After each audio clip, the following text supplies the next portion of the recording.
O que é a hanseníase e como ela se manifesta? Hanseníase é uma doença infecciosa, né? É, de longa duração, uma doença crônica, e ela é contagiosa. Normalmente, ela se manifesta por uma mancha hipocrômica, ou seja, mais clara do que a pele normal, com uma característica bastante importante que ela tem uma diminuição ou uma falta de sensibilidade. É uma sensibilidade tanto a térmica, como a dolorosa, como a tátil. E isso faz com que as pessoas, muitas vezes, sofram acidentes, se queimem, por exemplo, se elas não estão sentindo nesse local. E se tiver um avanço não tratado, essa doença fica ou numa forma localizada, que nós chamamos de tuberculose, ou numa forma mais disseminada, que tem bastante bacilo e é contagiante, atingindo não só o corpo, como nervos e órgãos internos do nosso corpo. A hanseníase tem cura? Sim, hanseníase tem cura, sim.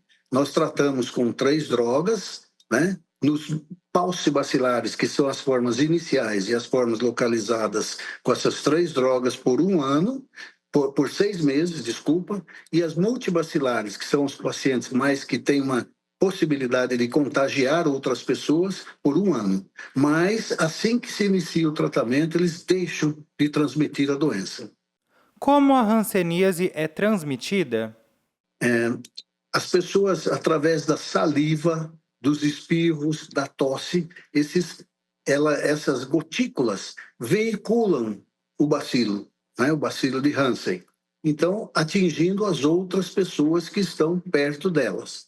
Mas nós temos, felizmente, 80% a 90% da população é resistente. O bacilo, teoricamente, vamos dizer assim, bate e cai fora, né?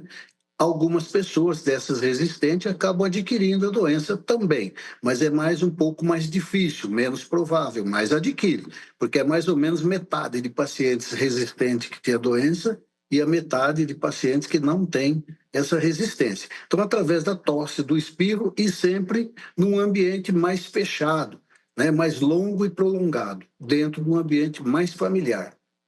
A hanseníase pode causar sequelas?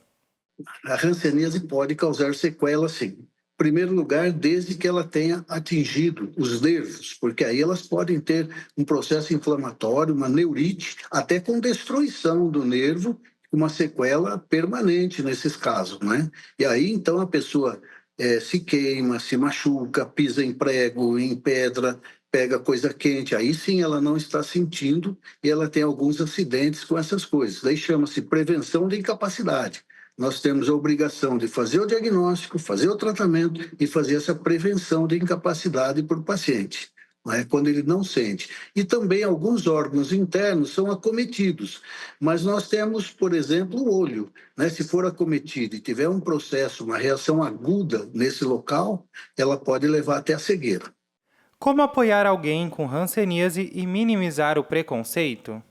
Minimizar o preconceito é uma coisa muito importante para que esse paciente ele se reintegre na sociedade, não seja uma pessoa que tem uma diversidade com ele por parte das outras pessoas. E isso daí vai fazer parte muito dos veículos de comunicação para que essas pessoas que têm um medo da hanseníase, elas possam perder o medo, dizendo para elas assim: não só a hanseníase tem cura, como se o paciente estiver sendo tratado, ele não está mais transmitindo a doença. Então, nós não precisamos ter problema com isso e isso vai diminuindo o estigma. Mas essas pessoas precisam ser avisadas, precisam ser lembradas, né? Precisam ser comunicadas, eles que têm essa noção.